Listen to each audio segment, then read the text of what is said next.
Pornography मामले में राज कुंद्रा की जो गिरफ्तारी हुई है उसके बाद ये सवाल उठना बहुत लाजमी है कि ऐसा क्या है कि राज कुंद्रा जैसी शख्सियत को इस तरह के पोर्नोग्राफी के बिजनेस में जो कि भारत में बैन है उतरना पड़ गया है। अब उसकी जो वजह है वो निकल के आ रही है पैसा।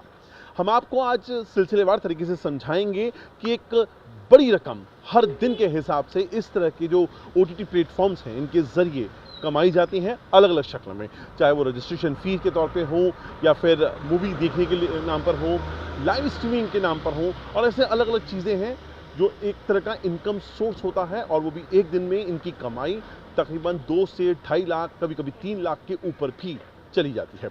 दरअसल जो मुंबई पुलिस है उसने ये जो पूरा का पूरा पोर्नोग्राफी जो रैकेट है वो बस्ट किया है। उसमें अभी तक अलग अलग अकाउंट जो हैं, जो अलग अलग लोगों के नाम से वहाँ पे पैसे जमा थे, उन सबको सीज किया है और ये अमाउंट तकरीबन 7 करोड़ 31 लाख से ज़्यादा की अमाउंट है। इसमें वो रकम शामिल नहीं है जो राज कुंद्रा कमाते थे, लेकिन राज कुंद्रा का जैसे हॉटशॉट्स करके एक डिजिटल प्लेटफॉर्म हुआ करता था, OTT प्लेटफॉर्म हुआ करता था, वैसे ही एक और प्लेटफॉर्म जिसका जिक्र पुलिस ने अपनी बाकायदा चार्जशीट में भी किया है, जो उससे पहले इस केस में उन्होंने फाइल करी है, उसका नाम है हॉट हिट। यास्मीन खान नाम की महिला है जो उसकी डायरेक्टर बताई जाती हैं और अब हम आपको जिसकी दिखाने की उसकी जो डिटेल्स हैं वो समझाने की कोशिश कर रहे हैं। यहाँ पर जो मेरे पास आपको मैं आपको अपनी स्क्रीन में दिखाऊंगा, ये वो डिटेल्स हैं जो हॉट हिट के नाम पर हैं।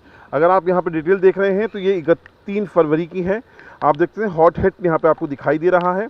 2,70,000 की अमाउंट इसमें ट्रांसफ़र की गई है, क्रेडिट की गई है।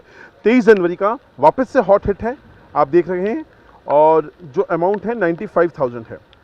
इसके बाद आप थोड़ा सा नीचे आइए, 23 जनवरी के बाद हॉट हिट अगेन आता है और 1 लाख की अमाउंट है जो यहाँ पर आपको दिखाई दे रही है। इसके अलावा मैं आपको एक और इसी जुड़े हुए दस्तावेज़ हैं।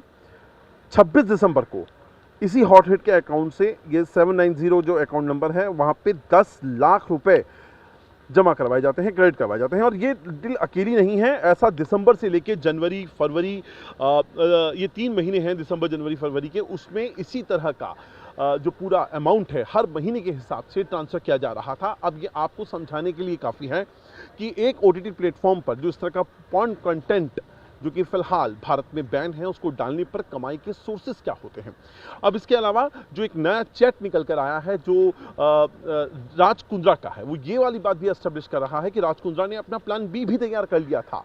इस प्लान बी के तहत उन्हें पता था कि वो जो कर रहे हैं पोर्नोग्राफी का काम वो गलत है, वो कभी भी उस पर पुलिस की रेड हो सकती है, कभी भी उसको बैन किया जा सकता है। इसीलिए जो हॉट शॉट्स डिजिटल प्लेटफॉर्म उन्होंने शुरू किया था, उसको जब बंद होने की नौबत आ रही थी, ठीक उससे पहले राज कुंद्रा ने अपनी टीम को इकट्ठा किया, उनको कंफर्म किया कि अब एक नए प्लेटफॉर्म पे हम जाएंगे, एक नया एप्लीकेशन बनाएंगे और इस एप्लीकेशन का नाम था बॉलीफेम।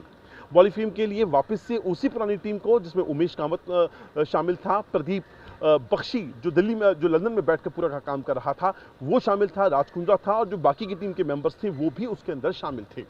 इन्होंने इसे प्लान बी के तौर पे रखा था और ये हुआ भी जब 30 अक्टूबर के आसपास इन्होंने इस नए ग्रुप को फॉर्म किया, व्हाट्सएप ग्रुप को, उसका नाम भी इन्होंने बॉलीफेम रखा।